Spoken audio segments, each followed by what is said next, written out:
Many of us grew up with the NES and absolutely loved it, but who would have thought that its big brother from another country would give us so many games that we missed out on? I am the Game Collector, and this is Second Opinion Games, and today I do a Famicom Showcase.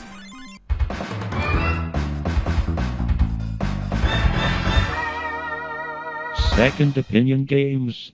First up, we have Kid Dracula. This is in the Castlevania series, only you play as Dracula himself rather than one of the Belmonts. Also, it takes a much more cutesy aspect, and the platforming seems to be quite a bit better. There is still plenty of slowdown here, and even some spots that foreign language speakers can only make it through, but if you have a walkthrough, you'll have no problem making through this game. And you also have a charge attack, which is pretty darn helpful for taking down clansmen and other enemies alike. And also, you have a slight Mega Man aspect here, because as you clear levels, you open up more types of weapons, like a homing shot that is darn useful for clearing nearly every single boss in this level. There's also plenty of roller coasters to ride around at extremely fast speeds, so thank God they made the platforming much better here. There's also plenty of mini games here too, if you happen to have the coins to play them, which you earn by destroying your enemies with said charge attack. So if you've never tried this, then you're really missing out.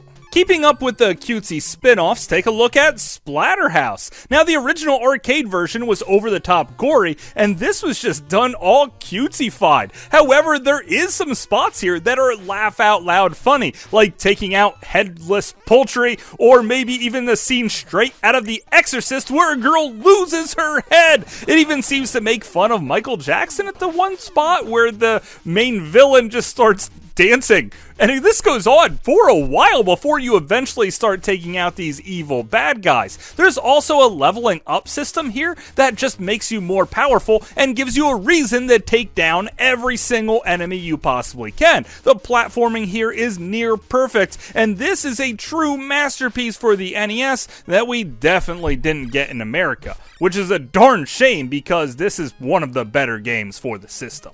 This isn't the only action platformer that we missed out on. Take a look at Walla World by Konami. You play as a guy or a girl and switch back and forth between them depending on how much energy you have, and then you try to save other classic Konami characters. Simon Belmont's trapped in Dracula's castle, and you have to work your way through that to save him, and then you could play as him later on in the game. And there are plenty of characters to save and then play through, and including some of the lesser known ones that we don't know so much about here in the States. Probably why it never actually came out over here, but it's definitely a game that you should track down. And it's also getting kind of expensive now. But some games actually play better on the Famicom than the NES, like Contra. Right away from the title screen, you can see that they put a lot more effort into it. Also, the backgrounds as you play the game tend to look a bit more lifelike, with the wind blowing through the trees. The music sounds even better too, with quite a few more layers added to give it quite a bit more depth. The 30 live code does still work, but I really didn't think I needed it too much. After all, I am pretty good at Contra, and I start flying through this game just like I would on the NES, so the tight controls are still here, but with all of the upgraded pieces still in place. Also, there seems to be a storyline and a map screen in between levels. These things don't actually change the game a whole heck of a lot, but they are definitely appreciated for the Contra super fans, and this is probably the very best version of the original Contra that ever was and ever will be.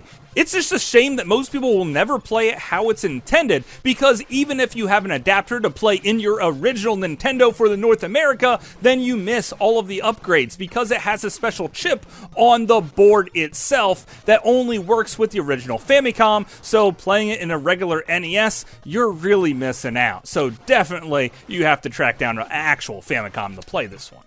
But then there's the games that we just didn't get, like Armadillo here, where you play as an armadillo. You have to roll up into a ball in order to kill your enemies, and there are power-ups like the ability to turn into a kangaroo that lets you jump really high. The gravity here is kind of cool, and you have to use slopes to your advantage to really take out your enemies. However, when you're in a ball, you can't jump nearly as high as you can when you're not in a ball, so you're going to be switching back and forth quite a bit. It's also a one-hit kill game, so it's actually really tough. Destroying the bosses that are shooting at you with guns is quite challenging, but if you take your time, you should have no problem downing all of the enemies in this game. Also, the levels never really outstay their welcome. They're all short and fast, and once you run through them, you cannot wait to see what the game has to throw at you next. This is one of the really cool games that we really missed out on. Like a lot of the other games that I tend to be talking about here, just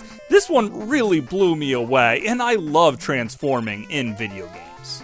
But if you like space chicks murdering everything, instead of going after Metroid, go after Layla. Even though this game does look really bad, it plays pretty darn cool. The controls are a little slippery, but the weapons more than make up for it. Layla is a weapon expert. She has a regular pea shooter that holds its own against most enemies, but she also has a machine gun that downs bosses really fast. You could also cycle in some grenades, or axes to throw, swords to throw, a bazooka, flamethrower. This game throws everything at you, and she will shoot it dead like a total boss. If you manage to blow up the space station you're in, well then you jump on your little spaceship and fly to the next level while shooting down tons of enemies for extra points, and then you'll clear another level full of elevators and secrets galore. Layla really is probably the most dangerous space girl of them all.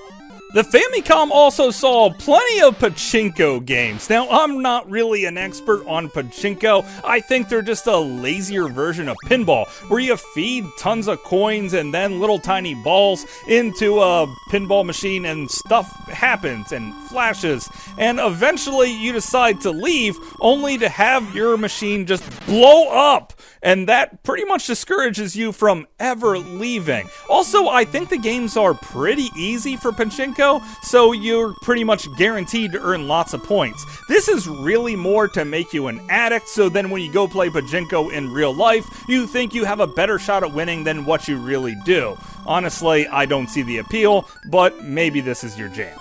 And then there's the games that we probably just didn't know that there were reports of, like Parodius, where it's a spaceship shooter with lots of cutesy enemies to fight and tons of power-ups. You could even customize your ship exactly the way you want it. You could set it up to power up automatically or choose when to select your options or three-way shot, and you better have some good turbo buttons here or at least some fingers to slap down, because these controllers are hardwired to the system. That makes it a little bit more difficult than I originally expected, but it's still a lot of fun to just see the kooky enemies, and I cannot wait to see which boss is coming at me next. It never gets too difficult because the Nintendo or the Famicom could only really put so many sprites on screen at once. However, your ship tends to move really slow, so you have to kind of be patient with it, or just make sure that you speed up your ship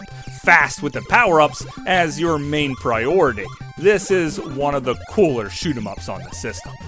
Pac-Land's one that I didn't expect. I thought the graphics were kind of bad on the TurboGrafx 16, and on the Famicom, boy, did they ever not disappoint me with the weirdness. It looks like it's something drawn with MS Paint way back in the day. There still are power pellets that you could use to destroy the ghosts, and this game was even what's responsible for birthing us Super Mario Brothers. Miyamoto himself loved it so much, he decided to make his main game a side-scrolling platformer just like Pac-Land. And the controls here do not play like you think that they would. The A and B button actually control whether or not you run right or left, and the D-pad controls your jump of all things. So this is really creative, and it is kind of difficult, but only because of those crazy awkward controls. There's also tons of levels here, even as ugly as it is, it's also historic and a ton of fun.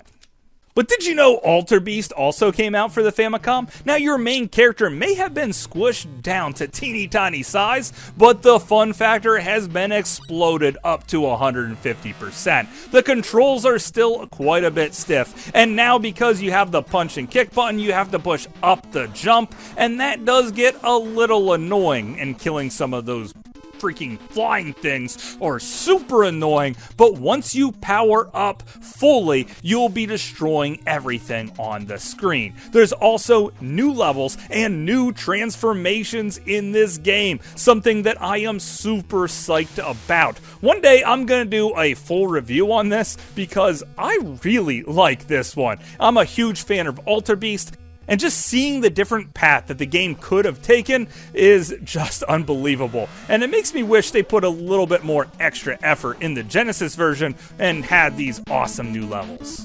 But now we move on to the real reason that I decided to get a Famicom. It wasn't for Alter Beast or Layla or even Contra that I always wanted to play and had for a very long time because I knew I'd eventually end up getting this system. No, when I played the Atari 7800, I really wanted to play one game for that console amongst everything else, and that was Karateka. Sadly, it was horrible on the Atari 7800, but the Famicom completely redeems it. The controls here have been totally fixed. You still have to run forward in a kind of an awkward way, take your stance, and then do tons of kicks and punches, and it controls exactly how you think it should. I didn't even have to think about it at all when I started playing. It's just my hands seem to automatically know exactly how to play the game. It still has the spot where even if you pull back at the start of the game, you just fall down the cliff and die. There's still the cutscenes where you have to save the pretty princess, and there is that bird that somehow attacks you and just tries to kill you. God, I hate that bird.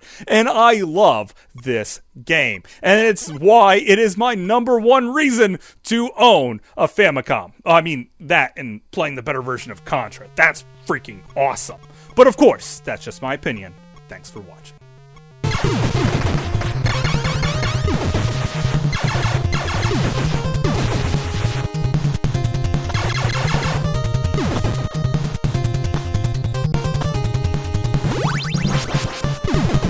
So hopefully you guys enjoyed this video. I had a great time making it. I bought a huge box of Famicom games, and going through them, some of them I had no idea what the heck the names even were, but I managed to get through them, and boy, does this system ever have some crazy stuff. Even the Famicom disk system, my god, there is some, we'll just say creeper games for that. I'm kind of debating whether I should even show it on YouTube, but there is some really cool stuff out there, so to speak.